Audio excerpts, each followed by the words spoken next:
All right, Classic Movie Banter, assemble. But Nathan, it's just the two of us. Da, da, da, da, da, da. We've assembled. Now dig on this.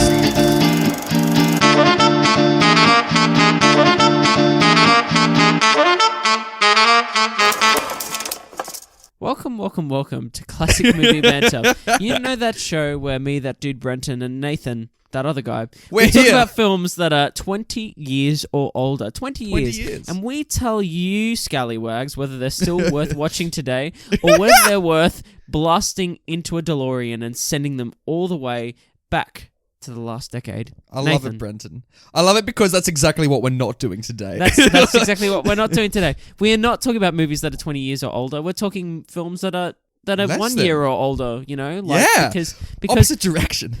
Because you know what? Today's a special episode because it says 7 seasons. It and is. For our new listeners that may not know what a 7 seasons episode entails, it means that there's a new season, so we do a top 7 of something. We've left summer behind. Bring on autumn. Exactly, Nathan. So a top 7, and this week we're talking about our top 7 favourite scenes from films released in the 2010s. So, like, exactly. you know, it's a celebration of the last decade, but we'll, like, it is, because let's do that in March. Why not? We didn't want to do, like, well, we missed the gate when the decade, you know, when we went into the 2020s. But, you know, we were sitting there and we're thinking, you know, we could do our top 7, like, favorite movies, but ew, yuck. Like, who the hell wants to do that? Ew. Like, oh, Dad, that's boring. Oh, yuck. So, stop recommending The Fugitive. That didn't even come out this decade. so instead, we're going to stay hip with the times and we're going to talk about our top 7 favorite scenes from 2010 films. But you know what? Because especially with movies as well, it's so hard to come up with that list, you know, of films that you think could be your favorite ever. But scenes are fun. Because even if the movie's terrible, you can have a great scene in it and it'd be excellent. So, Exactly. Hey, do you have any really bad movies that, like, bad scenes, like, on your list? Oh, just like a terrible scene that I love. I actually don't. All of these scenes are all I really love. Because, like, because to be honest with you, like, a terrible scene, I don't go back to as much as a scene I love. Like, if I go on YouTube and, like, Google a movie scene while I'm, like, having brekkie or something, I'll be like, this is what I want to watch. Like, honestly, I can't remember the last time I've searched Hugh Jackman's chin testicles from movie 43. Like, even though that's an amazing moment in cinematic history, but, like, it is. But, like, how the fuck did that happen? Like, I just want to know the story behind that. You know what I mean?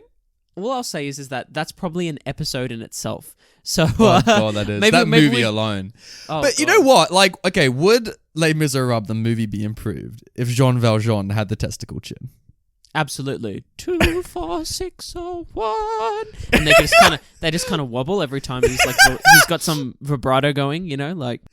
Jesus, could you imagine just him bloody going through the sewers, just his testicles flying everywhere, Dragon Eddie Redmayne. But, like, just imagine logistically, like, because obviously, what are they actually doing there? Like, what purpose do they serve? But furthermore than that, like, you're, like, setting yoururself up. Like, imagine playing, like, contact sport with those things. Like, Jesus Christ. No. Like, having a round in boxing, like, you were the most liable, like, boxer ever. Because, like, all it takes is one, like, punch to the nads. And by the nads, I mean the nads under your chin. And you're just out. Like, it's an instant KO. It's terrible. That's what they should add to Mortal for Kombat. Just bloody testicle chin. Fatality. Nathan. But enough about the balls. let's move on to our 7s list. So yeah, you know, we try and avoid the generic top 10. We go for top 7 because that's more cool. That's what we do. Because we're so cool. We've got no honorable mentions this week either. No. So it's a definitive top We're really sticking to it this time. Yeah. Woo. And so let's kick it. Do you want to go first or me? I'm really open to this. So. I'll go first. Why not? All right, bloody start shooting. By the way, this is all subjective, so it's just our personal faves, and also it's our opinions. I was not paid to say my number 7. Oh, okay. Allegedly, okay. And also, by the way, spoiler alert for all these movies. They're about to say. Sure. Yeah. Sure. So if we say the title and you don't want to know, just get out. just get out. Hey, speaking of Get Out, no. Oh, I thought about it for a while, but there's not like a great scene from Get Out that always sticks in my head. Like no, and I don't really have like a story to tell about that film. No. Like I mean, I've got the story of that. I went and saw that film twice, I think, in the cinema. So, oh, really? You know, Yeah, I did, because I liked it so much. Oh, and good I on took you. someone else to see it. Giving Jordan Peele some money, that he Thanks, really mate. needed. Thanks, mate. I appreciate that. So my number 7 may surprise you because I think it could be on your list, but it might be further up. I would be very surprised if we didn't double over, and at least with the movies. So this list actually is like 7 to 1. Like, it's the 7th to the best. Oh, you know good. what I mean? Yeah, mine's ranked as well. Yeah. Okay, cool. So number 7 is Avengers Endgame. Oh, fascinating. Well done. Okay, well, yep. Thank you very Endgame. much. So what's your favorite scene from Endgame, or what's the one that you go back to? Like, what's so on? it's written here: Avengers Endgame, Avengers Assemble. Ah, iconic. Yeah, no, it is, and the reason I don't really have to say much about this because moving on, number 6. Well, I don't, because the thing is about this scene is that I didn't love Avengers Endgame. I didn't think it was as good as Infinity War. I thought it was a fun time, and I was enjoying myself. I had a few laughs, and it did its job though. It did its job. But once we got to this moment, which is when all the Avengers come back from the dead, everyone finally comes together, and we have that lovely dolly shot coming in on Captain America's face, and he finally says the words in the franchise, Avengers Assemble. And they all charge Thanos' army, and the Avengers theme finally kicks in the film. Now, the reason that I chose this moment was because it was a moment of retrospective for me. You know what I mean? Oh, Like, yeah. it was a moment that I reflected on my life. Remember that time I assembled as a child, like. Well, it made me feel like I was watching the Sam Raimi Spider-Man trilogy. You know what I mean? That's like a big as compliment. a little kid. Yeah. As a little kid, and, That and giddy it made feeling, me feel like. But as well, I was just like, I just kind of had a little tear in my eye because I was like, this is real. Brenton runs to the front of the cinema and starts stroking the screen. It's real. This is happening. Like, this is actually fucking happening. You're screaming in your seat. It's happening. In what universe, like, would this ever have been thought to like happen? Like, it's just incredible that that whole franchise was leading to that moment, and it kind of paid off, and it was epic. It was beautiful, it was and sexy. it was quite, it was sexy. It was definitely very sexy, sexy. and it was moving. And I just had a moment of going, wow. The kids that love Marvel that are growing up in this era kind of like will never experience the it will be weird because they'll see like the 23 films like immediately back to back, like they'll marathon them, those who are entering this universe now. Yeah. So like it's gonna be crazy that like you could do like the MCU in like maybe a couple weeks. But like the equivalent of this, I guess, like when we were growing up, might have been the Star Wars prequels, I guess. Like but they weren't good. It never had the same appeal really as this. Like Star Wars is its own beast. You could do the ending of Harry Potter. You could do like that kind of like that final battle. No, but I mean like being young kids. Like it wasn't cool to like Star Wars. You know what I mean? Oh, I hear. Whereas you. like I feel like for some reason like the Avengers and Marvel and the MCU it's just like untouchable. Like it's so popular. It's so cool, the kids all love it. Because we're so hip, we love it too. It's just amazing. Like, I just never thought it would happen. So, number 7 for me is Avengers Assemble. You know what I love about that scene as well? I love that it keeps escalating. So, like, you got, like, a couple of the heroes come back, but then you have, like, an army of, like, the wizards and an army of the Ravengers, and then, like, Howard the Duck is there for, like, a brief second. Like, it's... Is he actually? He is! He is in there. He's not... He's, like, you see him if he's there for, like, a brief second, but he is there. And I'm very sad we didn't get to see Howard interact with anyone else, but he is in there. That's amazing. I'm gonna go back. And he rocks up again now. He rocks up with the Ravengers, and I just love it because you also got that great scene where like I think Benedict Cumberbatch is like to Wong, like, do you like, is that everyone? And Wong's like, oh, you wanted more. And like, yeah. And it's funny because like you could do more. Like they didn't touch any of the TV characters. Like there's still others they could have brought in. The fan force stick aren't there yet, No, but also I remember before Endgame came out, there was a rumor that they were going to drop a new Fantastic Four in there, and I would hate kind of that to be the introduction because I would hate it too because it's not about that. You know what I mean? No. That's a celebration of what's been built up to that point, and it's about those characters. It was a good time. It was very good. I kind of wish there was one major Avenger who wasn't invited to that, who's really miffed about it. Like for some reason, like the portal opened, but like Ant-Man was like cooking something in the microwave, and like he's like, oh fuck, I gotta turn off the kettle, and like he just misses his entry, and he's like, guys. Do you remember watching that in the audience just going nuts as well? Like, yeah.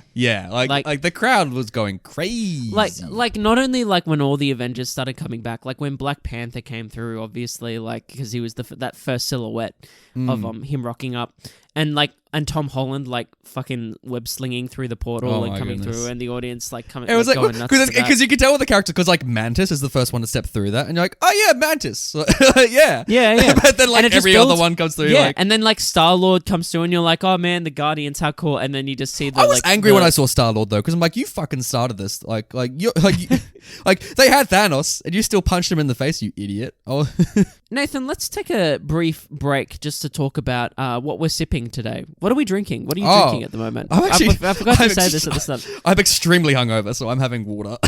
Oh, well, I'm drinking a Makona, so you know, like here's to well us, done. mate. Chink. Did you sorry to dampen your Makona thing, but did you see that story about the bloody like the child factory abuse or in the Makona factories or whatever?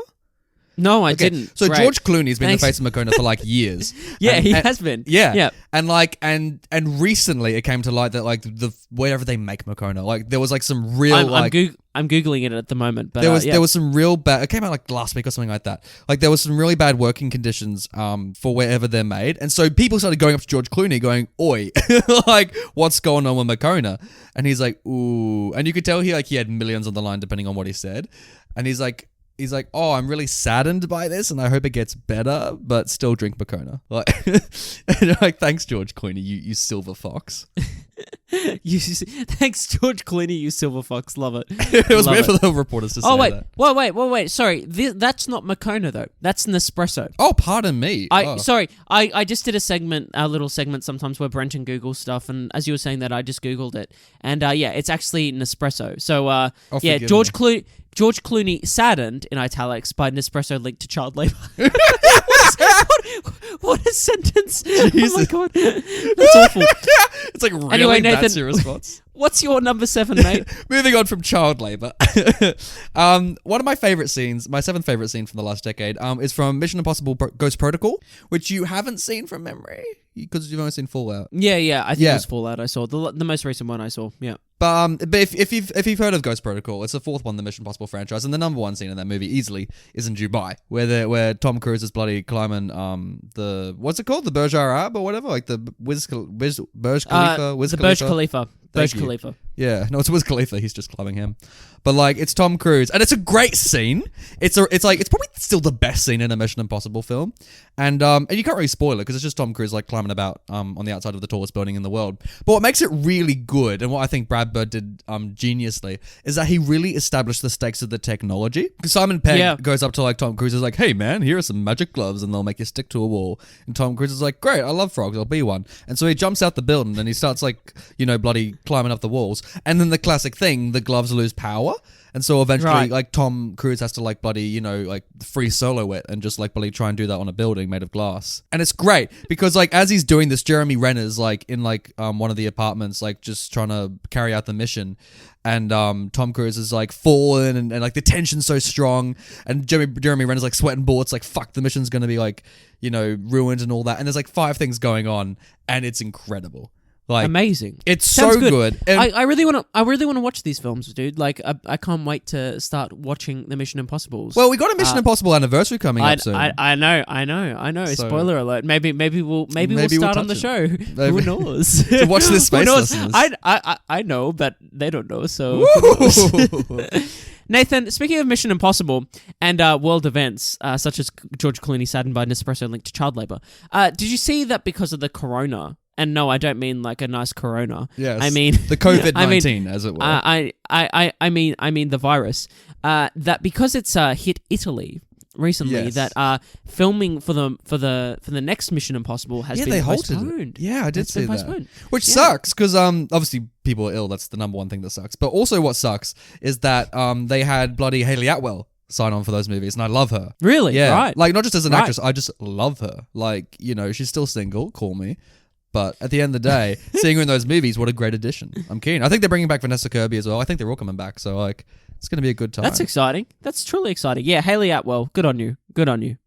Nathan is awaiting your call. So let's get on to my number 6, buddy. All right, we're on your number 6. What is it? Number 6 is Moonlight. Of course, it's fucking Moonlight. Go on. Okay, now we've had our Moonlight tangent on this podcast before. The reason I chose this was because there was a moment. Can I guess the scene? By the way, can we make this a fun little game? And I guess the scene. Yeah, sure. Go for it. There's 2 standout scenes from that movie from memory. One is either him saying they're on the beach and he's like, jerk me off. Or it's like him in the diner being like, man, being gay's pretty tough in Compton. Is it one of those 2? No, it's neither of those 2. I suck at this. All right. So the scene I'm choosing is so basically Moonlight is in 3 acts. We have him as a little kid, and most movies are too. Yeah, it's funny that. Who would have thought? But this is like it's like Steve Jobs like level like 3-act structure. Like we're going from 3 different time zones. Oh yes, you know what I mean? Yes. So basically each time zone kind of cuts to black, and then we like appear in the next time zone. And you see the older. What the hell's that character's name? It was It's like on the tip. It's on the tip of my tongue. Just pull it off. Damn it. All right, Brenton Google stuff. Here we go. Nathan, can you give me some background music as I Google the name of the main character from Moonlight? This is some background music to the film Moonlight. Is there Moonlight on the characters? Oh, yeah. Brenton's found it. What's his name? Chiron. Oh, I was going to guess Tyrone. I was so close. Oh, dude, you should have guessed it. I know. That thing when you don't want to look like an idiot, but then you could look smart. It's like, what a waste. So Act 3. The scene I've chosen is when we go into Act 3 of this film. And we see what this kid becomes as an adult. That's right. Yeah. And it's fucking shocking. He becomes a Broadway star. It's such a weird turn. I know. Who would have thunk it? Wow. Barry Jenkins, what a move. No, I think Chiron is basically released from prison. And he's like a drug dealer in Atlanta. And he's got a sick grill in his chops, you know what I mean? Like he's Can you imagine Brenton with the huge amount of gold on his neck as he's saying that, huge grill, like bling on his rings, like. But the thing about Chiron is, as a teenager, is that he's like this really kind of tall, lanky, really skinny kind of guy, and adult Chiron is built like, he's like 50 Cent. As like a truck. Like he's huge. It's crazy. Yeah. And it just takes you back because he goes from this like innocent kind of like kid to this like adolescent teenager that's trying to, exploring his sexuality, that goes through some like kind of horrific bullying incidents at his school and whatnot. Yeah. And then ends up kind of succumbing and making kind of what the world tells him he's going to be, like he becomes what that community says that you have it's to really be. horrifying, isn't it? It's a horrifying. It truly is horrifying. And the reason I chose it was because when I was sitting in the cinema, at the Orpheum, you're like, that could be me. Just like Brenton, like clutching a handkerchief, like. So it was around. We were going into Oscar season, I remember, and obviously everyone was there to see Moonlight, and it had a limited release, and so the cinema was full. And when that moment happened, me probably the loudest, but everyone fucking audibly gasped when like that shot and it revealed him and what he'd become. It was so moving and so kind of horrifying, like you said. And it was this kind of collective moment in the cinema that everyone was just taken aback by like what had actually happened in a film. And it kind of brought us all together in a way. And we were all with Chiron toward the end, to the kind of climax of the movie. And yeah, it was just one of those moments, those special moments that like when you experience something as a community, like as an audience. Like it's always pretty cool when something like that happens and everyone just has the same response. The bushfires comes to mind. Yeah. yeah. Brenton's not at the cinema. And that's number 6 for me. Yeah. You brought up the Oscars actually, and I just remembered. Have we talked about the Oscars on the podcast yet? No, we haven't. No, we haven't. I thought we had, and I'm like, wait a minute, no, we haven't. Brad Pitt won his first Oscar. Oh, his first acting Oscar. He's already had an Oscar before. Yeah. Bong Joon-ho won Best Director, which is wild and wonderful. I was so happy about that. And Parasite won Best Picture, obviously, as well as Best Foreign Film, as well as Best Screenplay. Good on your Parasite. Good on your. Do you reckon Parasite's good then? Sorry? Do you reckon Parasite's good then? I think it's good. Yeah, I do think it's good. Have you seen it yet? I think it's. I have seen it. I think it's very good. Oh! I think it's. I've always liked Bong Joon-ho, like, because I saw Snowpiercer and I really enjoyed that. And obviously Parasite's on another level to that, I think. But I think it's an interesting choice for screenplay though, given that it's like an American. It's the Academy's. It's like, do they read an English translation or do they read the Korean? It's like, I'd be interested to see what the logistics behind that are, but. But hey, I was that so doesn't happy. Take away from it. Jesus. Yeah, I bet you were, because I know it was basically your Yeah, it's like one of your favorite movies in the last few years. It really is. Like, because we did our looking back on 2019, like maybe a week before I watched Parasite, and I watched Parasite right after it, and I'm like, fuck, I wish I saw this before we did that episode because it's so good. It's like it's one of those films I just can't stop thinking about. Even now, like a couple months after I've seen it, I'm like, Jesus, like don't piss in front of someone's home. You know, it's like so you know, I don't know if you know this, but one of my favorite fruits is peaches. Oh my god, are peaches, and every time I eat a peach now, all I think about is that poor housekeeper. Oh, just them shaving it off, being thrown down the fucking stairs. Jesus, holy shit! But as well, there's a montage that's in that movie when they're basically organizing to get rid of the housekeeper, and it's that peaches montage. Yeah. And, where they use that kind of that I don't know what the sauce is called. Like I know what the sauce is. It's kind of like that chili, like to make it look like blood's in the bin, and like you can see like the mother being like, just like covering her mouth, just like, oh no. You know, speaking of Parasite though, in like award season, there was an award that I think it probably should have been up for, and I think that the actors could have been up for some acting easily. awards. Well, they won the SAG ensemble. I know. Like I think particularly the guy that plays the father of the family. Yeah. I think is really wonderful, as well as the son. I think the son's really strong as well. But all I think good. Like I think everyone's really great in that film. It's a great cast. It's a great story, and it's just expertly how do you fuck told. up folding pizza boxes, Brenton? Nathan, how did that not win Best Editing? That's a good question, actually. How did that not win Best Editing? I don't think it was nominated for cinematography either. What a crime! What a crime! You know what? It should have won production design because that was a beautiful house. Yeah. Nah, I'd still go with Once Upon a Time for me. Yeah, of course you would have been so fucking happy when that won. Jesus, like, do you want to know what the most awkward moment of the Oscars was? Or maybe not awkward, but I loved it. It was like, because I was watching it, you know, I was having an Oscar party, and like, when like the montage for original song came on, and they kept on like showing clips of like 8 Mile, I turned to my mum and I'm like, oh, wouldn't it be so funny if like Eminem just like came onto the stage and just like started rapping like Lose Yourself or whatever it is, and like, and mum was like, oh yeah, that'd be so funny, ha ha ha, and then it happened. Yeah, and like Eminem Rock comes out with like a fucking beard, and like and it cuts to the audience, and no one like is really like responding well to it. Everyone's just like, oh yeah, sure. Yeah, and everyone's like giving them it's like he's doing it all, and like cuts to Scorsese, he's like looking at his daughter like you can see him just like, who is this man? Like why is he here? Do you think they need a host next year? Oh god, they needed a host 2 years ago. Like, they need a host. Yeah. I would love to see them bring back Kevin Hart and to see him actually do it this time. Yeah, I agree. Yeah. Give the guy a chance. I think he'd be an amazing Oscar host. I'm baffled they'd never asked Billy Crystal to step in, considering he is the Oscar host guy. I think he's I love Billy Crystal. I love that man. I think he's awesome. But I think they're trying to take it a new direction. I think that I don't know, because I think he's still pretty relevant. I think we'll still get one more out of him. I think he's due for one more. I do hope so. I do hope so, but I think the Academy might think that he's not relevant anymore, and which is ridiculous. Yeah, I know. I'd love to see him do it again, but that's just me. Anyway, Nathan, what's your number 6, mate? Number 6, my 6th favorite scene is from Madagascar 3, Europe's Most Wanted. Wow, I've never seen Madagascar 3, so I can't guess it on. Oh no! Damn it! You haven't seen Ghost Protocol or Madagascar 3, Brenton. What is this list? No, I've only seen Madagascar 1. I've never seen 2 or 3. Oh, they get better, which is really weird. Really, it's one of those trilogies where each sequel gets better. Wow. I know. Wow. It's so weird. Madagascar 3 is the peak. Because it is. It's the best. Wow. And it's so funny because I remember walking out of like Madagascar 2 going, wow, that's so much better than 1. And then I walked out of 3, I'm like, yeah, that was even better than 2. And I'm like, this is excellent.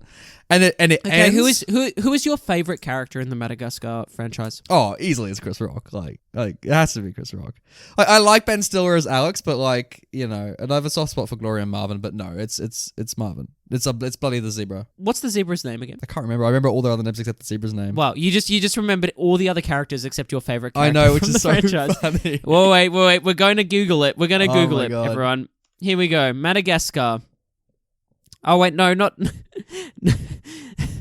not the Republic of Madagascar. No, we're here to talk about the 2005 film. Okay, You go to the president. What's the zebra called? Marty. Oh, Marty. That's why Marty and Marvin Alex, are so Marty, Melman, and Gloria. Melman. There you go. There we go. 2 characters start with M. What a crime. Anyway, Yeah. so Madagascar 3.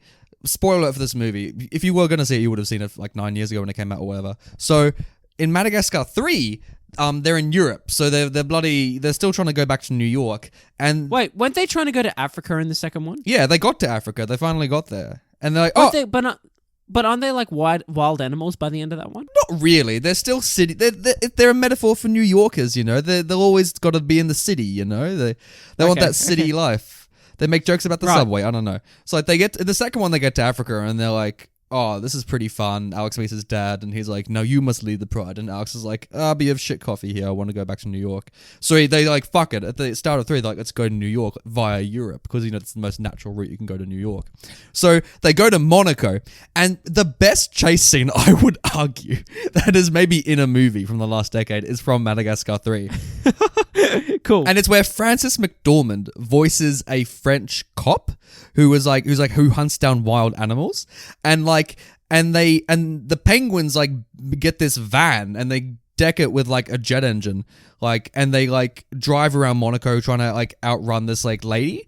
And she's on like this like little red scooter with like a team of like vets all on their red scooters as well, and they're like flying through Monaco, and they're like, they got all these like the penguins have got like traps like built into the van, so they're throwing fish at the enemy. It's amazing, it's incredible, and it ends with them on the plane that they built from the first movie or whatever, and to get to Madagascar, and it's run by the monkeys, and they're carrying the van through Monaco. It's outstanding. Wow. It shits. That shits on the Dark Knight chase scene. It shits on all of it. It is so good. I implore you just to Google. It goes like 10 minutes as well. It's amazing. Like this chase scene from Madagascar 3. I need to check this out. I do need to check this out. And it's in Monaco. It's so good. By the way, I was just looking it up. Madagascar 4 was initially planned for a 2018 release, but was later put on indefinite hold due to DreamWorks Animation's 2015 restructuring. Oh, good. Because at the end of it, spoiler for Madagascar 3, like they get to New York. So like it's done, they got back, it's wrapped up. More spoiler alerts for Madagascar 3, but they're like, oh, but we're here at New York, but maybe, you know, we were the family all along. And then they leave New York and like more adventures to come. But it still is a good place to end it, so I'd be happy with them not doing a fourth one. Okay, well, you know, who knows?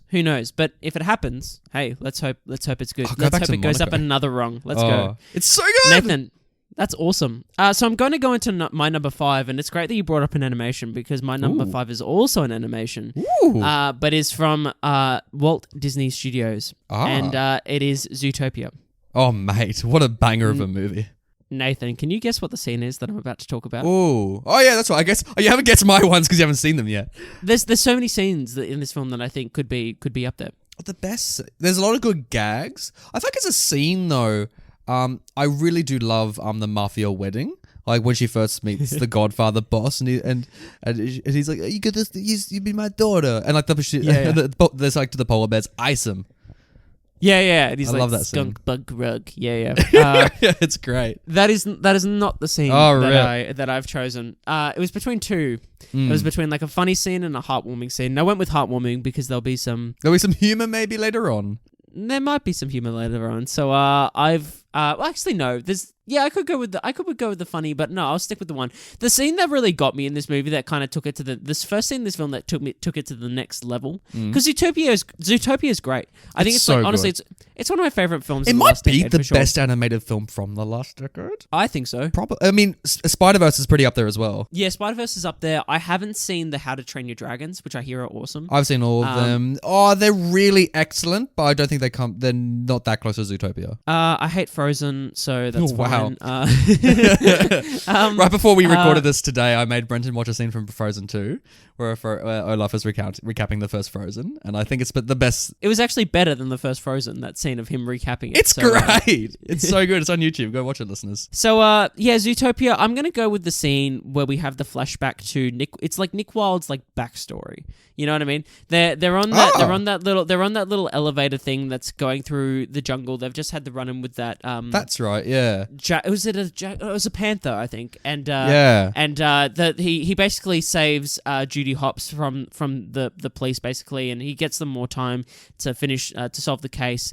And he tells the story basically of how he was like in the Boy Scouts, and there was like an initiation ceremony, and because he's a fox, which is a spoiler alert, it's like a predator, it's a carnivore. So they put spoil it for real life. they put a muzzle on him and basically belittled him and told, and it's similar to my last one, to Moonlight. It's a metaphor for racism.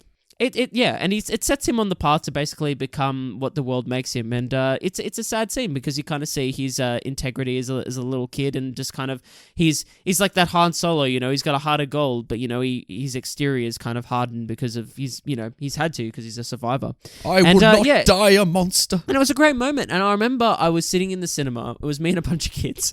Jesus. It was me, my older sister. Actually, no, it was all my sisters. Yeah, the four of us went and saw this movie, and it was us and a bunch of kids.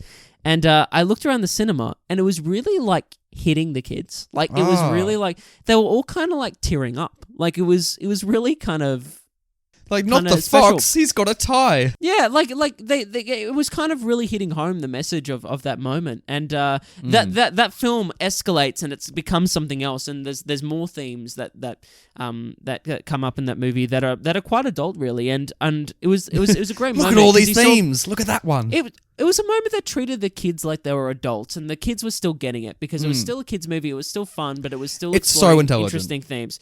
Like it's so intelligent, and it's great world building as well. That world is just I kind of want a sequel, but because there's so much you can do in that world, like. But I'd be happy to just like have it based around other characters in that world. Like I'm happy to have it like Judy and Nick are maybe like cameo appearances or like side characters to another story. Because they did a murder mystery in that, kind of like a detective mystery in that world. So just do a different story or a different genre. That's what I mean. That world. There's so much you could do with it. So I love Zootopia.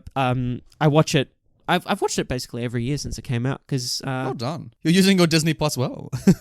Oh, yeah, man. You know me and my Disney Plus. You know what, as well? Just talking about that before we move on, I want to give a special shout out to Jason Bateman as well, who I don't think gets enough credit for that. Like he's a talented guy. That was just amazing. He is a remarkably talented man. I mean, Ozark's incredible, and obviously he's working Arrested and all that. But I think just what he does with that, like vocally, I think that he needs to get a huge shout out because that is remarkable. I agree. Yeah, especially after George Clooney does a Fox for Wes Anderson, you think, oh, that's the definitive Fox voice. Yeah. But then Jason Bateman just brings a whole other thing to it. So no. Yeah. I'm with you there, buddy. It's awesome. I'm surprised at Fantastic Mr. Fox he never drank Moccona, like on Nespresso. Nespresso. We can't form allegations against Moccona without any evidence, Nathan. That's one of my favorite JJ lines, by the way, from J. Jonah Jameson. Where it's like he's like no. He's like what does he say? He's like slander is spoken. Like in print, it's libel or something like that. What's the yeah. It's something like that. Oh god, I can't remember the actual wording, but I know that. Yeah, I think he's like trying to write something about Spider-Man, and Peter's like, that's slander, and he's like, no, in print it's libel. Like, it's so good. It's such a good line. Oh, good on you, JJ. Tell you what, if this was a 2000s list rather than a 2010s list, it would be exclusively Spider-Man trilogy. It'd be all Spider-Man trilogy for sure. Oh. And 2/3 of it would be Jonah Jameson scenes. So, it really would, frankly. Nathan, what's your number 5, mate? My number 5 is Infinity War. Hey! A film Brenton scene. Can I guess the scene? You can. Because I know the scene I'd pick from this, and it was the moment that made me fucking get hype. It was the get hype moment of the film, and it was when Thor arrived in Wakanda. Oh yeah, man. That's a good scene. I really debated with this, actually.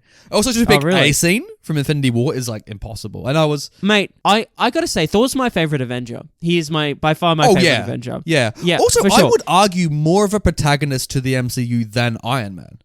Yeah. I think he's had the better arc, the better journey. I think we're obviously going to get 4 movies now. So like, as well, I think his arc in Infinity War was just awesome as well. Like, I think he was so looked after as a character in that film, and that scene with him and Rocket as well. Like in the before they set off. What more could I lose? And then Rocket's like, oh, I could lose a lot. Like, yeah. It was a great moment. God, Infinity War was so good, man. It's like, it was so really good. That's my favorite MCU film for sure. Yeah. Same, actually. Yeah. Oh, jeez. It's so good. And like, it was really hard. For a while, actually, on this list, I had the snap. I was going to have the snap for a while. But then I thought about it, and I actually thought about what scene I've Googled the most since I've seen that movie and what scene I rewatch. It's actually, it's not one you'd probably think. No, I know what it is now. Can I guess again? Yeah, you can guess again, but... Does it involve a stand-in Hugo Weaving? No, it doesn't actually. Damn, all right, I know. damn it. Although in the cinema that was an amazing moment because I was like literally like holy shit when Red Skull rocked You up. were. I can confirm you did say that. I'm actually going for one that really moves me, and I think the most beautiful moment in the scene. I'm going to go for a beautiful moment. It's actually right before the snap. I think it's the scene right before the snap, and it's where Wanda has to kill Vision. Yeah, it's so good. It's such a good moment. And Paul Bettany and Elizabeth Olsen, they do not get the credit they deserve for that because no, they don't. It is extremely moving. I argue probably one of the saddest things to happen in a superhero movie. And it's definitive because Vision never comes back and you know. No. And I think WandaVision is going to do extraordinary work in exploring the aftermath of that. And see the trauma that Wanda's going to go through. But I think particularly, and also credit to the Russo brothers and Marcus and Mafili for writing it, because we only had Wanda and Vision build up as a couple in Ultron and Civil War. That's it. So they didn't have much legwork. 1 minute he was saving her from a falling city, and the next minute they're bloody cooking pizza or whatever. So there wasn't much build up to it. But by the time that she had to kill the man that she loved, the pain you could see in Elizabeth Olsen's face, and Vision assuring her, going, "It's okay, let me die," and she's holding back Thanos on her own, despite the fact he has 5/6 of the Infinity Gauntlet. The score is swelling. It's gorgeous music. Look, I'd have to say in terms of performances in that film, I think the two of them. I remember seeing that for a second time, Infinity War in cinema with my older sister, who is not an MCU fan at all. She's less of a fan than I am actually. So there you go. I spoke to her at the end and I said, what stuck out to you? And she said that moment. She said that moment, and the performances of those two actors were just really potent, honest, and heartbreaking. It was so horrible. And when the snap happened and Scarlet Witch died, you could see she could not care less that she was dying because she had already died when she killed Vision essentially. And and just credit to Elizabeth Olsen. She is one of the most amazing actors I think of her time right now, of that generation. Yeah, definitely underrated. Yeah, would love to see her do some more stuff. If you get a chance to see Wind River, which she stars in with Hawkeye actually, with Jeremy Renner. I haven't seen it yet. Really excellent. I really want to see it. Really, really, really excellent. She sells the hell out of it. And also want to give a shout out to a moment in Endgame where she finally confronts Thanos for making her kill Vision, and I think that was a wonderful callback. Yeah, so agreed. Shout out to that scene in Infinity War. Love you. All right, Nathan, we're on to number 4. Woo! Number 4. We're about halfway through. We're going good. We're making good, Brenton. I'm feeling good about this list. Got some good scenes. Yeah, this has been fun. Yeah. Number 4 for me is actually Spotlight. Oh, good, great movie. Really, really good. Yeah. Film. I'm trying to think of what scene from Spotlight. There's an amazing scene. I can't remember if it's to Mark Ruffalo, where one of them's interviewing one of the priests, and no, not the priest. One of the children that was abused by the priest, and they're hearing the story. Or is it maybe to who's the girl in it? Jennifer Garner or something like that, or no? It's Rachel Weisz. Sorry, it's not. It's Fuck, we're gonna Google again. We really should come more prepared. Sorry, but there's guys. a scene where one of the reporters from the Boston Globe, whatever it is listening to that story of abuse. I remember that scene standing out a lot from it. Here we go, guys. Spotlight film. Nathan, can you give me a little bit of background noise as I search this? Spotlight is a film about the Catholic Church. They're up to no good again. It is, again, I think one of the other underrated actresses in Hollywood at the moment is Rachel McAdams. Oh, it is Rachel McAdams. Who was also nominated for an Oscar, deservedly so, for Spotlight. Well done, yeah. Was it that scene where she was listening to the story about the abused kid? Or? No, oh. It wasn't. What's the standout scene from Spotlight? The standout scene is the end credits of Spotlight. Really good choice. That's actually I'm pat you on the back for that. That's really excellent. Here, come over here. Pat. Thanks, buddy. So when I went and saw Spotlight, it was a matinee screening. Yeah, I did. I was pissing everyone off in the cinema. I need to see the screen. So I went to a matinee screening, and it was at the Orpheum, and they have on Saturdays they have their matinee screenings, and they're for old people basically. It's it's a pensioners rate.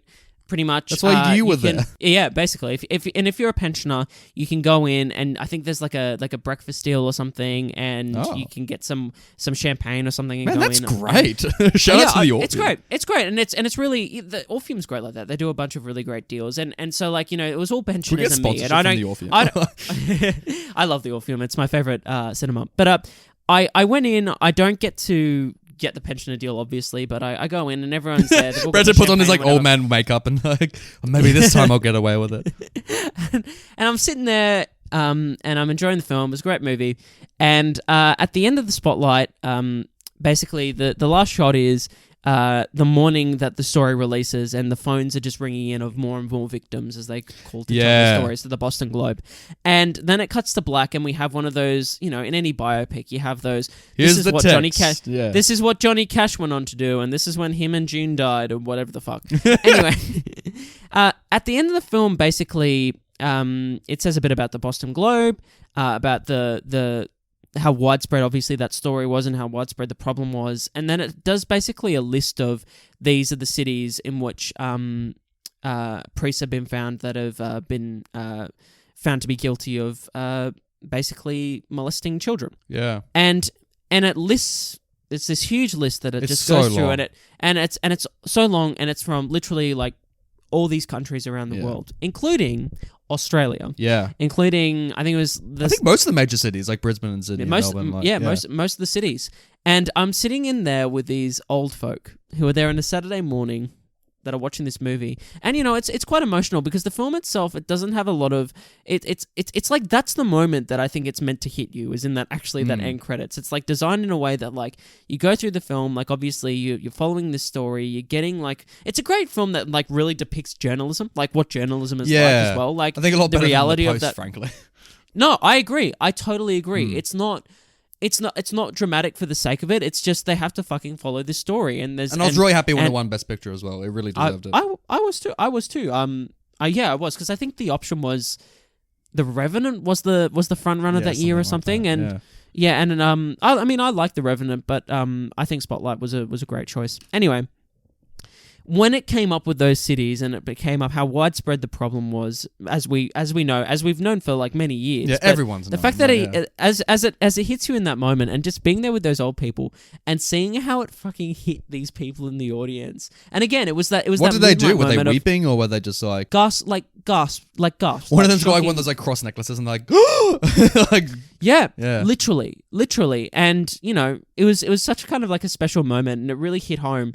And it was a weird moment to be in that cinema with that kind of demographic and see how it affected them and whatnot. And it really shook them. Like everyone kind of just sat in the credits for a while after it and didn't get up and leave straight away as people regularly do. They're holding out for a post-credit scene, just like Mark Ruffalo's in it. He's like, well, I'm building a team of lawyers to take on the Catholic Church. But yeah, it was a special moment, and it's a really powerful moment, and one of the more powerful moments. I'm really glad you picked that, because that's not an obvious scene. Like that's really good. Yeah, thanks, man. I appreciate it. Cheers. Number 4. That's such a serious choice, and mine is my next one's the most least serious choice you could possibly imagine. We have a major tone shift. Number 4, Brenton's from Jurassic World. Hey, what the fuck? Why?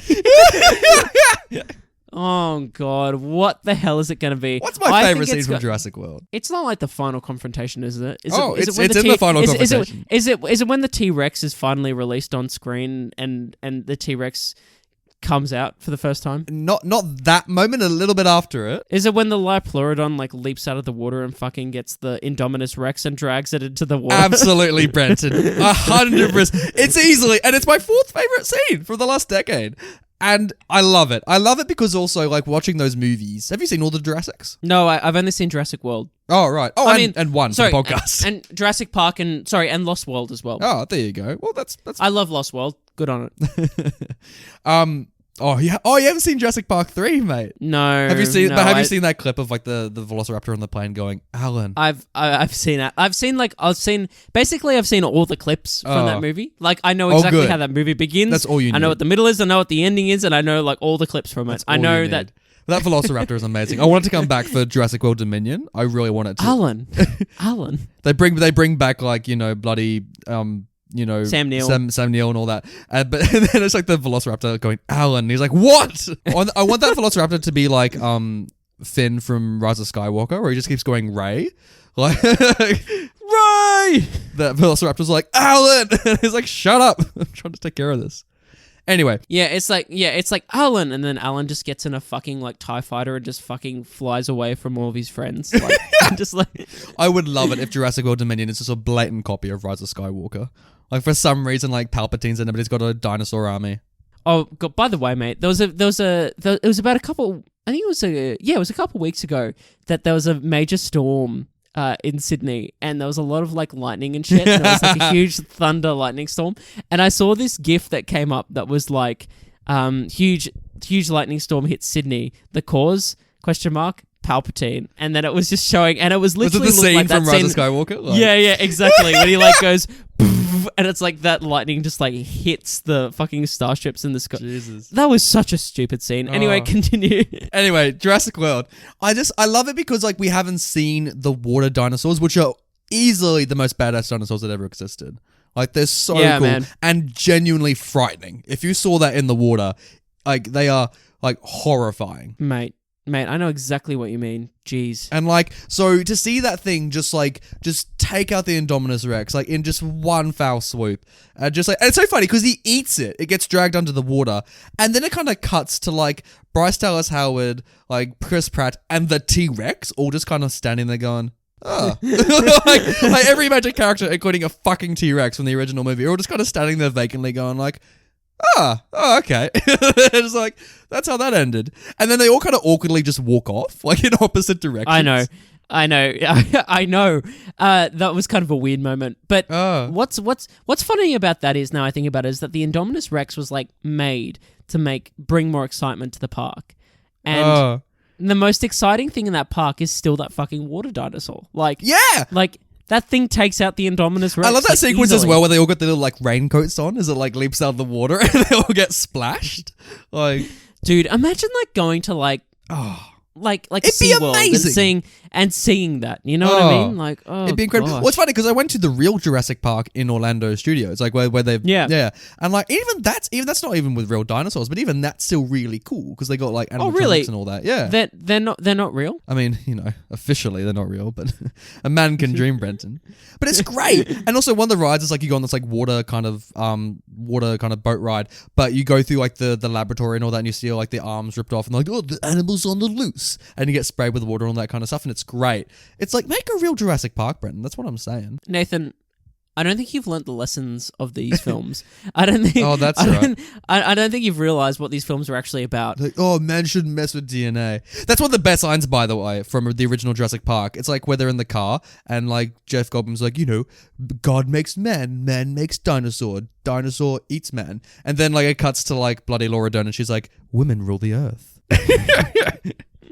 And then she charges the van into a dinosaur like bloody Last Jedi. Good on you, Laura Dern. Good on you and your Oscar win. Well done. Marriage Story. Good time. I'm glad she got an Oscar. I was very happy. You know why she got an Oscar? For that bloody pose that she pulled in Marriage Story, where she's like, she's like bending her body awkwardly, and she's like, she's a woman and a mother, or something like that. Oh no, she's a virgin and a mother. Remember that scene? I do remember that scene. It's a good scene. Just a great pose. But I was just taken aback by your impression of it. So you just got to angle your body awkwardly and hold out your hand to the side. She's a virgin and a mother. Nathan, number 3. My number 3 scene of the last decade is actually from a film that I kind of referenced before, that you said that you weren't a big fan of, and that was The Revenant. Jesus Christ. Look at Brenton going for all the bloody Oscar darlings. I love it because I feel like my list is exclusively blockbusters. Whereas you put on your fucking beret with your monocle going, how many Oscars does bloody Endgame have? None. What can I say? The monocle fits well. Nathan,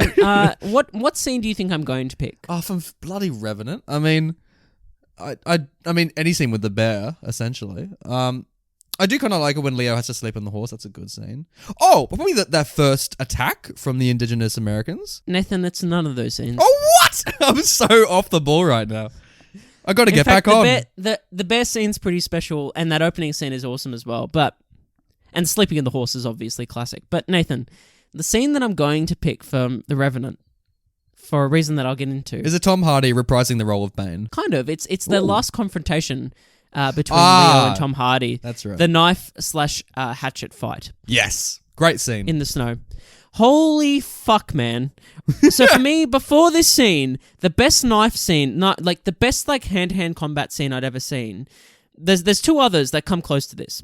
One is from Saving Private Ryan, which is fucking horrific, which is the scene in the building where the knife fight happens, basically. It's when they're calling for more ammunition at the machine gun, and then they hear the Germans coming up the stairwell behind them. The Germans shoot them through the wall. One of them gets shot in the throat. He's like gargling, and one of the Germans dies, but the other German, who's the German that they gave mercy to before, comes in, and they have this basically hand-to-hand struggle in which the American guy pulls out the knife, and then the German somehow gets it and then slowly pushes it into his chest. It's the guy's like, please don't do it. It's a good scene. It's fucking horrific. It's awful. And I remember seeing that as a teenager and being like, that's fucked. Tom Hardy in Revenant's like, are you going to be the German in this scenario? And Leo's like, yes. Then I saw Eastern Promises starring Viggo Mortensen, which I don't know if you've seen. I've never heard of that. When did this come out? Oh my God. It Eastern was in the 2000s, Promises? I think. What movie is this? Yeah. It's basically okay. So Viggo Mortensen stars in this movie as I think he's undercover, but he's literally under a blanket. He's a Russian mobster basically in this movie. He got nominated for Best Actor, and it's an amazing performance. When did this come out? 2005 maybe or something like that. It's worth a watch, dude. It has a knife fight in it that Viggo Mortensen. It's got a knife. Watch it. No, dude. I'm going to send you a link to this knife. No, Brenton, put down the knife. You don't need to show me now. Nathan, it's in a sauna, and Viggo Mortensen basically... No, seriously, you're laughing, but it's fucked. So Is basically... it like the John Wick scene where he goes into the sauna? No. Oh. No.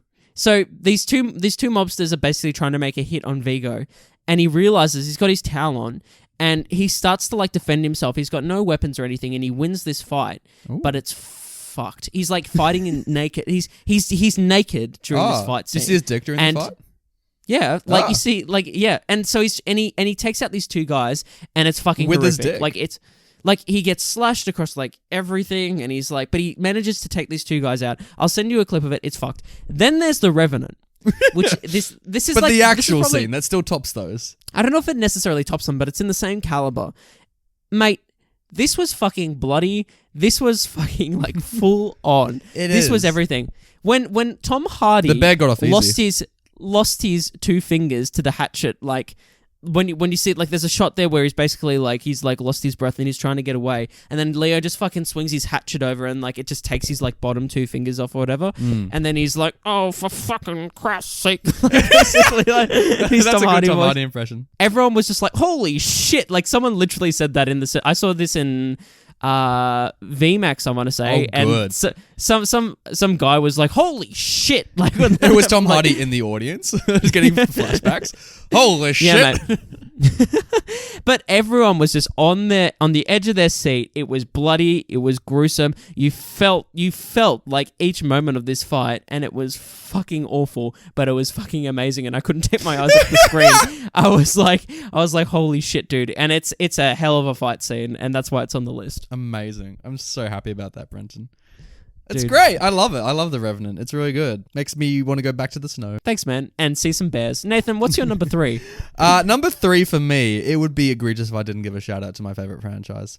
It's from The Deathly Hallows Part 2, Brenton. Wow. Can I guess what scene it is? Yeah. I don't know if you would get it, but sure, go for it. Is it 19 years later? No, Christ. Get the fuck out of my house, Brenton. How dare you bring up that shit to my face? Oh, no, it's not the bloody prelude to The Cursed Child, Brenton. Jesus. Well, in fairness, I actually didn't have an issue with that scene at the time. You know what? I actually still think it's a good scene. It just, sadly, it reminds me of The Cursed Child, so it makes me really fucking loathe it. Oh. Nathan, what is the scene, though? The scene from Deathly Hallows 2, it's the one actually I've seen the most, and I've rewatched the most out of Deathly Hallows Part 2, and I think it's probably the most beautiful scene. And it's where we're in the Pensieve with Harry, and we go through Snape's memories. Ah, yes. Yeah. Yes. I think it's really beautiful, because it comes out of a great death scene from Alan Rickman, and he's like, you have your eyes, and he's like, I know, and then he dies. And we pour the memory into the Pensieve, and it's this gorgeous montage where we kind of see, Snape falling in love with, Lily. And her son's just kind of awkwardly standing there going, oh, yeah, the hots for my mum, cool. And now I'm going to die. What a fun revelation this has been. But then not only that, he then names his son, he names his kid after the kid that was creeping on his mum. Yeah, which is just all sorts of things. But I remember in the cinema, like, bawling when you see Snape walk into the house before Hagrid arrives and he finds Lily's dead body, and like Harry's crying in the crib, and bloody Snape's holding Lily, like weeping. Like, I remember just bawling my eyes out in the cinema, going, "Oh, Severus!"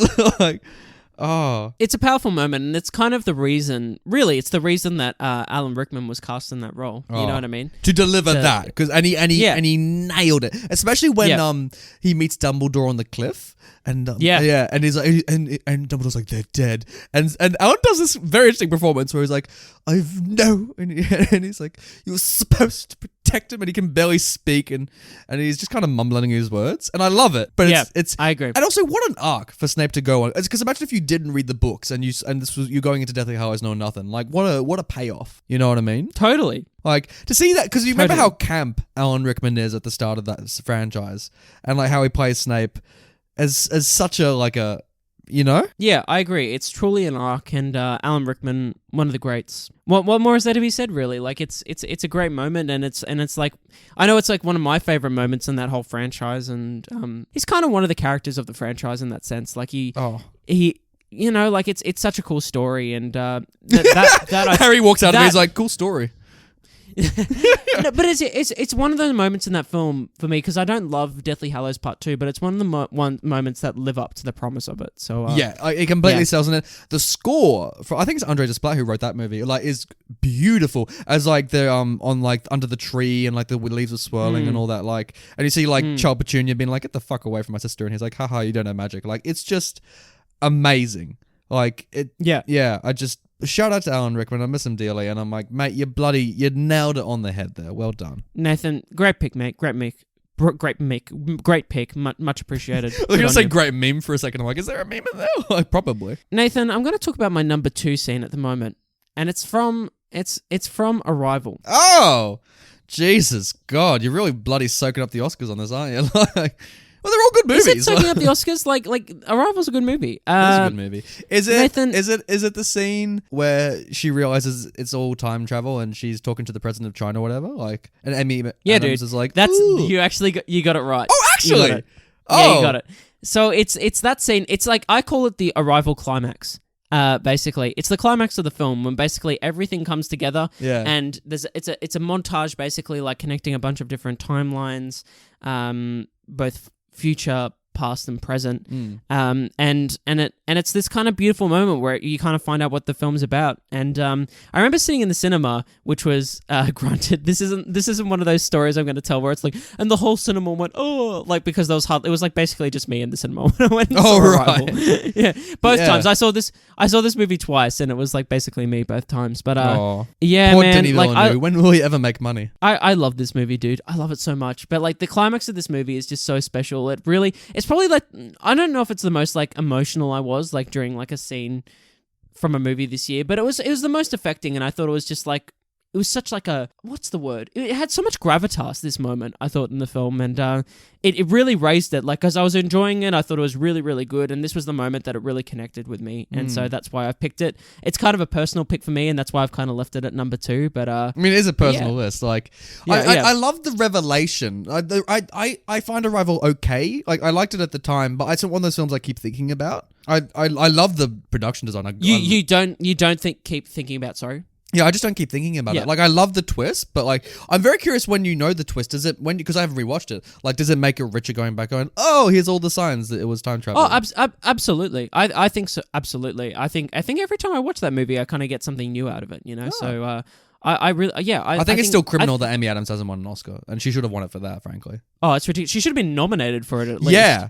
I think she was nominated for, what, Nocturnal Animals that year or something like that? Like... No, I don't think she got a nomination that year. What a bloody crime. Amy Adams, Rip. won an Oscar. Like, yeah. Rip. That's a real crime, Brenton. Nathan, what's your number 2, mate? Number 2, we're continuing along our blockbuster streak. And and I had to give a shout out to one of my other favorite franchises right now, because it'd be horrendous if I didn't. It's from Brenton's favorite film, obviously, Star Wars: The Last Jedi. Oh, Nathan, what are you gonna pick from this? Brenton's thinking of scenes he hates the least in this. So. It's definitely not Mary Poppins. No, it's not Mary Poppins. Oh, is it? Is it the final confrontation between Luke and Kylo, or is it? Mate, you fucking nailed it. Is that it? Yeah, is it? Yeah. We're getting better at this. We did it. Well done. Oh, well, there you go. I think it's a great scene as well. Continue. Out of all of it, like when I rewatched it, and I rewatched it a lot. Fuck, I love that movie so much. I think I've said in this podcast why I won't repeat myself, but the reason that scene really stands out to me out of everything, and also out of Force Awakens even, I think it's this good one. I think it's the best John Williams. I think it's John Williams' best work in the new sequel trilogy, because there's this beautiful moment where Luke's like, I will not be the last Jedi, and this chorus swells, and you see Rey, bloody moving rocks and all that. But when it comes to the actual scene of Kylo versus Luke, I think it's this real. I think it's probably the closest the franchise has gotten to the scene from Return of the Jedi, where we have Luke confronting Vader. And it's kind of that similar vein where you see like a nephew's going to Luke, what the fuck, you tried to kill me, even if you weren't going to, you did. And you can see there's so much pain, and like his heart broke at that moment.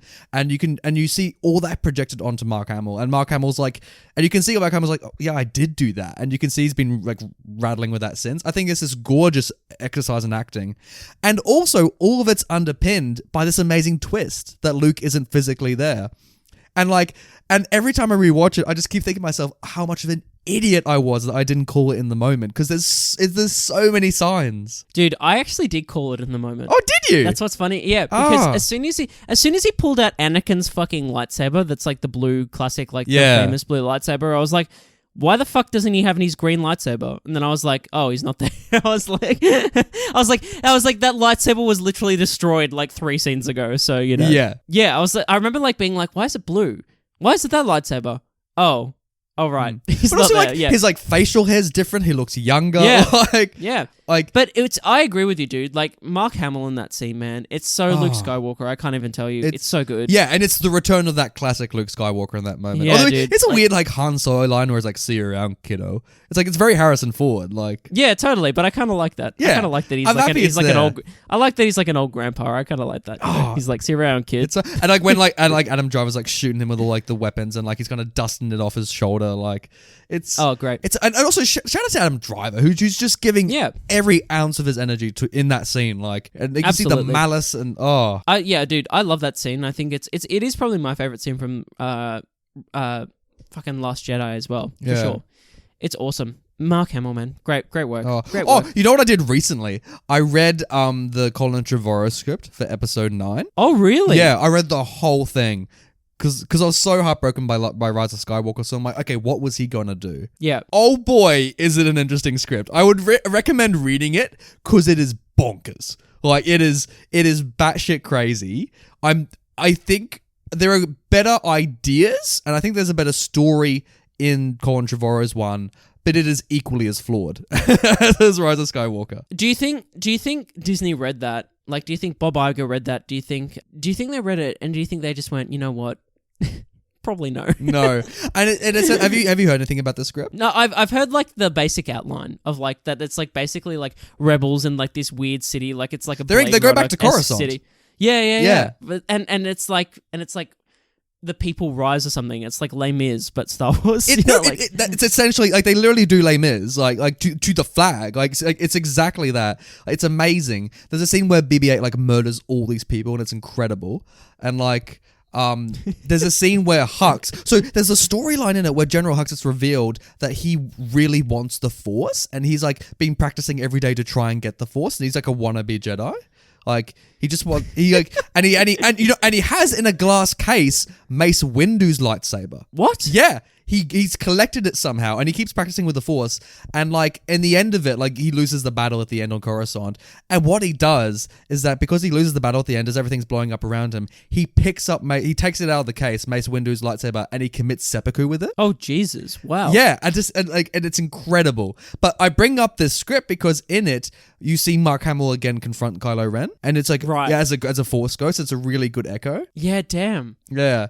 It's fascinating. Yeah. Like what Colin Trevorrow. Also, the weirdest thing about Colin Trevorrow's script is that it literally like replicates the end of Deathly Hallows, where Rey dies, goes to like the King's Cross Station kind of ghost afterworld, and then and Dumbledore is essentially played by Ghost Luke Ghost Yoda and Ghost Obi-Wan. Right. And the scenes where you can choose to live or you can choose to cross to the other side. And then Rey, like, it's identical to it. And it's weird, but it's really interesting. It's very interesting. Interesting. Nathan, that brings us on to our number one. Number one, mate. Here we go. What's your favorite scene from the last decade, mate? My favorite scene goes to Silver Linings Playbook.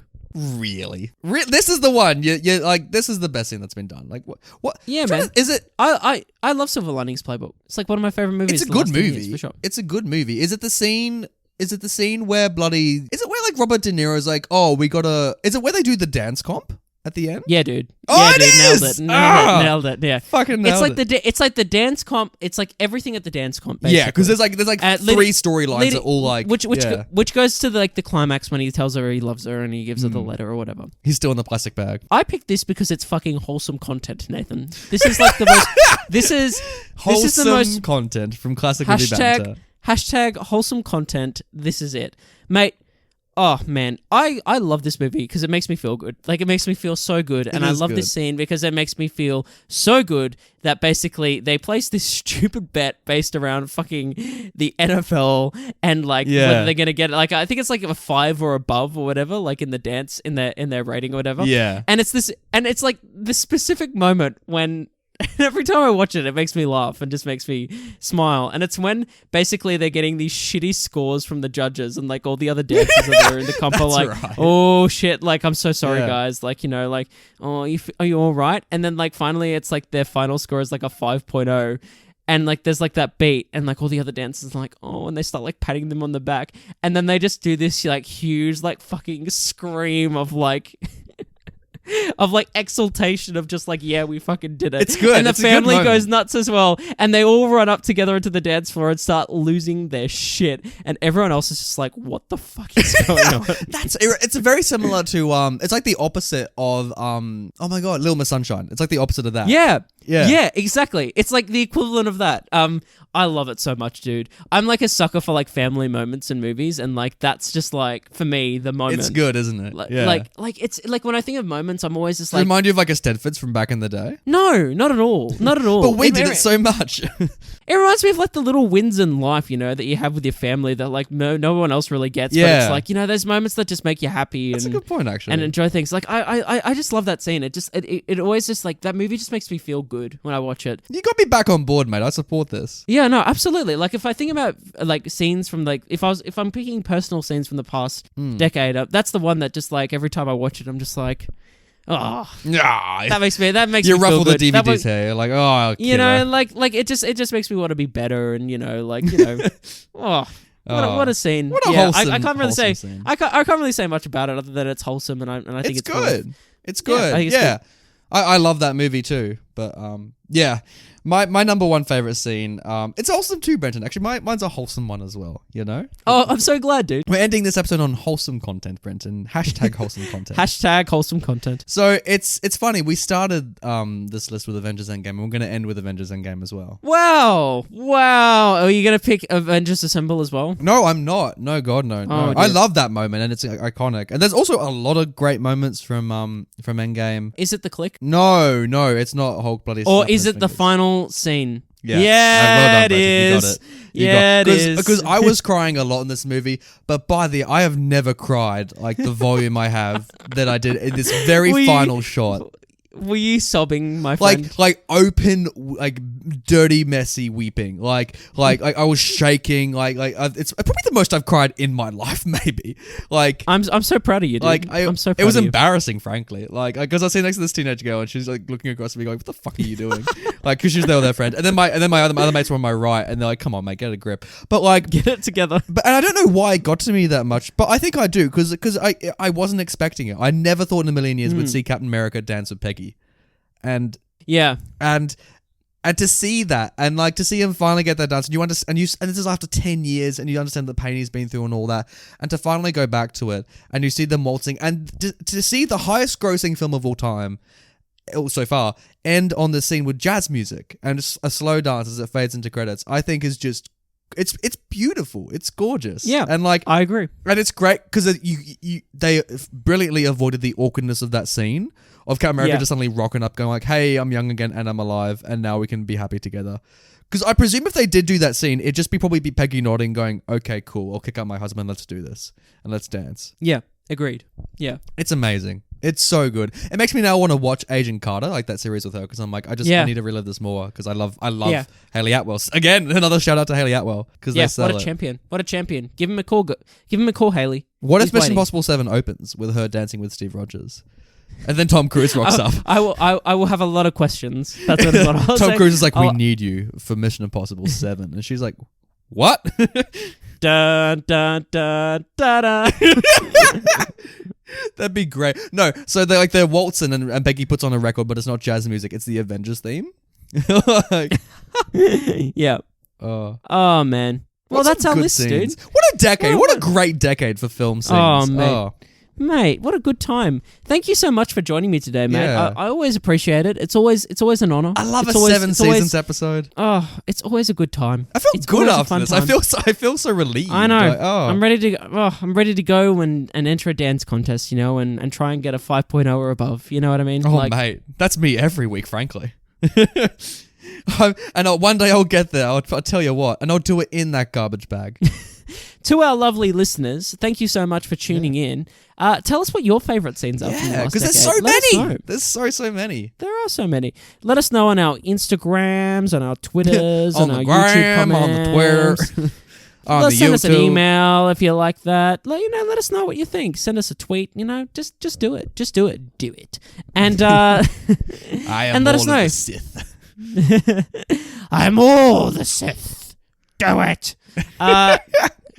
On that note, guys, we love you all very much. We can't wait for another movie review next week. Back to normal movie reviews next week. Let's choose through some classics, Brenton. Let's watch some old classics. Woo! Can't wait. All right. Can't wait. Goodbye, everyone. Goodbye. Hey, we love you lots. It's a and movie. We'll see you soon. It's a movie. Classic Movie Banter.